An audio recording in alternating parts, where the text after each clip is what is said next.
वहीं लखनऊ से बड़ी खबर सामने आ रही है। महाराष्ट्र विधानसभा चुनाव से जुड़ी खबर है। सीट बंटवारे पर कांग्रेस सपा के बीच फंसा है पेच।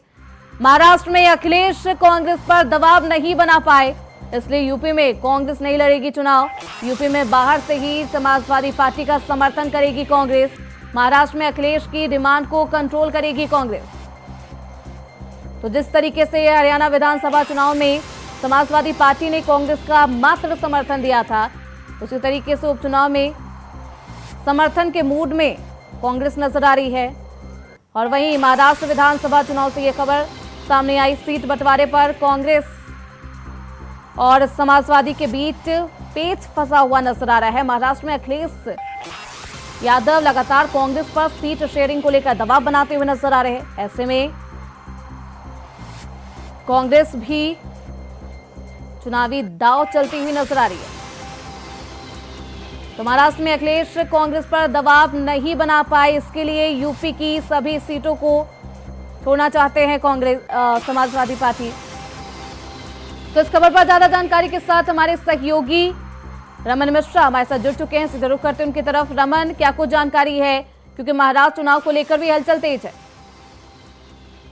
बिल्कुल श्रुति, अब जब उपचुनाव के नामांकन शुरू हो गए हैं और कांग्रेस के बीच 8-2 का जो फॉर्मूला था उस पर बात बन गई थी। दोनों पार्टियों के पदाधिकारी हल्की आवाज में इसको स्पष्टीकरण भी दे रहे थे कि हाँ 8-2 का जो फॉर्मूला है वो बन चुका है। लेकिन अब जब नामांकन में कुछ ही दिन बचे हैं, उससे ठीक पहले अभी खबर आई है कि कांग्रेस अब यूपी उपचुनाव नहीं लड़ने के मूड में है और कांग्रेस इस चुनाव से दूरी बना सकती है।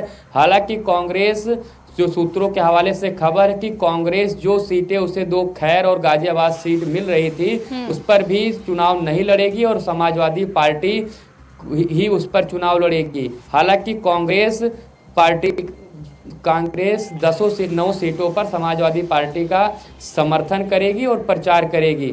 आपको बता दें, ये जो खबर आ रही है इसके पीछे 2 कारण बताए जा रहे हैं कि कांग्रेस उपचुनाव अगर नहीं लड़ती है, उसके पीछे 2 कारण हैं। पहली बात तो कांग्रेस 5 सीटों की डिमांड कर रही थी, लेकिन उससे 2 सीटें मिल रही हैं और जिसमें भी 2 सीटें ऐसी हैं जो सीटें इंडिया गठबंधन के अनुकूल नहीं है, यानी कि उन सीटों पर भारतीय जनता पार्टी ज्यादा मजबूत है। ऐसे में उसके बाद में और दूसरा जो सबसे बड़ा कारण बताया जा रहा है वो महाराष्ट्र में अखिलेश यादव की सीटों की डिमांड को बताया जा रहा है। अखिलेश यादव इन दोनों महाराष्ट्र दौरे पर थे और उन्होंने समाजवादी पार्टी की रैलियां भी करी और लगभग 3 प्रत्याशियों का उन्होंने वहां पर ऐलान भी कर दिया और मीडिया के सामने ही 12 सीटों की डिमांड कही है कि इंडिया गठबंधन से वो 12 सीट में मांगेंगे और 12 सीटों पर समाजवादी पार्टी चुनाव लड़ेगी। ऐसे में उपचुनाव से कांग्रेस की दूरी बनाने का कारण बताया जा रहा है कि महाराष्ट्र में अखिलेश यादव को कम से कम सीटों पर रोका जा सके। यहां पर 2 सीट देकर वहां पर महाराष्ट्र में नैतिक दबाव अखिलेश यादव ना बना पाए, इसलिए कांग्रेस उपचुनाव से दूरी बनाएगी और जो गठबंधन से दो सीटें उनको मिल रही थी उन पर भी चुनाव नहीं लड़ेगी। हालांकि इसका भी कोई औपचारिक ऐलान नहीं हुआ है, न समाजवादी पार्टी की तरफ से न कांग्रेस की तरफ से, लेकिन कांग्रेस के बड़े नेता ने अभी तक इस पर कोई बयान नहीं दिया है। हालांकि हम लोग कांग्रेस कार्यालय पर ही मजबूत है, यहाँ छोटे कार्यकर्ताओं से और छोटे पदाधिकारियों से बात हो रही है तो स्पष्ट तो नहीं कह रहे हैं, लेकिन उनकी बातचीत से लग रहा है कि कांग्रेस जो है उपचुनाव से दूरी बनाने का प्लान बना चुकी है। बिल्कुल रमन, अगर ऐसे में खबरों में दम हुआ और यही हुआ तो अगर समाजवादी पार्टी का सिर्फ समर्थन करती है कांग्रेस, तो बीजेपी को कितना फायदा होगा?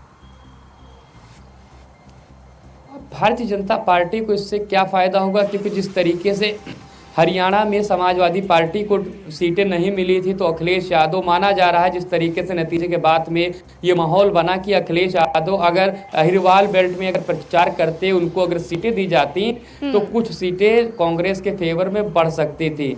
ऐसे में अब कांग्रेस अगर चुनाव नहीं लड़ती है तो उतनी ज़्यादा ताकत से तो प्रचार नहीं कर पाएगी समाजवादी पार्टी का। कहीं ना कहीं जो उनका प्रचार तंत्र है, कांग्रेस का पूरा जो मीडिया है वो उसका पूरा फोकस जो है झारखंड और महाराष्ट्र चुनाव में हो जाएगा और उपचुनाव में ना के बराबर सिर्फ उनकी मौजूदगी रहेगी, जिसका नुकसान जो है समाजवादी पार्टी को कुछ ना कुछ उठाना पड़ेगा।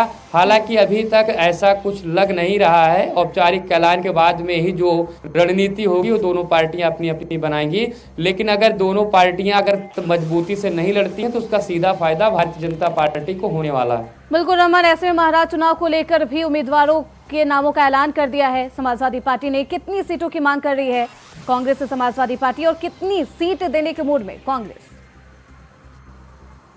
आपको बता दें कि महाराष्ट्र में दो बड़े गठबंधन है। एक सत्ता दल का जो गठबंधन है जिसमें शिवसेना गुट है, शिंदे गुट है, अजीत पवार का गुट है, भाजपा है, और एक तरफ कांग्रेस, शिवसेना, उद्धव गुट, और उसके बाद में एनसीपी अजीत पवार गुट है। पहले से ही बड़े बड़े दल गठबंधन में हैं और उसके बीच में समाजवादी पार्टी वहां पर 12 सीटें मांग रही है, जो कि इंडिया गठबंधन के सभी दल कहीं ना कहीं उन्हें ये चीज खराब लग रही है।